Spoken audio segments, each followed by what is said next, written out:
আজকে সকালে আমার কাছে একজন পেশেন্ট এসেছিলেন। উনি ড্রাইভার কাজ করেন।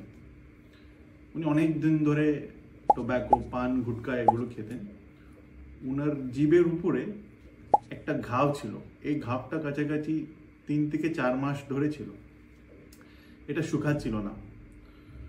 ওটা আসার পরে আমরা বায়োপসি করে বললাম এটা ক্যান্সার কনফার্ম হয়েছে। আমরা ওনাকে অ্যাডভাইস করলাম তাড়াতাড়ি অপারেশন করে এটা ঠিক করতে। কিন্তু জিভের অপারেশন করলে একটু কথা বলার স্টার্টিংয়ে অসুবিধা হবে, এগুলো একটুখানি সমস্যা হতো। উনি ভয় পেয়ে গ্রামে চলে গেলেন। গ্রামে গিয়ে কোনো ট্যাবলেট এগুলো কাছাকাছির ওষুধটা খেলেন। 4 মাস পরে আবার উনি এলেন। এই সময় আসার পরে এই জিভটা পুরো ফুলে মুখের মধ্যে একটা বড় ঘাव তৈরি হয়েছিল। ওই ঘাवेর থেকে রস বেরাচ্ছিল। আর এখন এই সময় উনি বললেন আমি এই মুহূর্তে অপারেশন করতে রাজি আছি। ঠিক আছে, আমরা ওনাকে বুঝাবুঝি করে একটা সিটি স্ক্যান করে দেখলাম। এই মুহূর্তে সিটি স্ক্যান করার পরে ওই ক্যান্সারটা স্কাল বেস মানে একদম মাথার ভিতরে এক্সটেন্ড করছিল। এই মুহূর্তে ওটা অপারেশন করা সম্ভব ছিল না।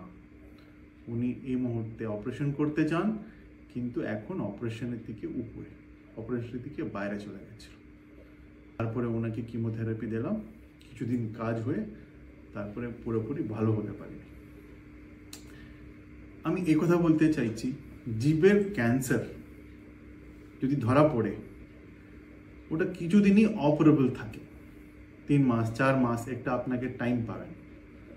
তারপরে যদি আপনি অপারেশন করতেও চান তাহলে আপনি ওই গোল্ডেন আওয়ার, ওই যে অপরচুনিটি আপনি লুজ করবেন। সেই জন্য ওরাল ক্যাভিটি ক্যান্সার যদি আপনার ধরা পড়ে, এর মেইন চিকিৎসা হচ্ছে অপারেশন। এটা কোনো ওষুধপত্র দিয়ে ভালো করা যাবে না। সেই জন্য আপনি যত তাড়াতাড়ি হয় অত তাড়াতাড়ি আপনি অপারেশন করে নেবেন।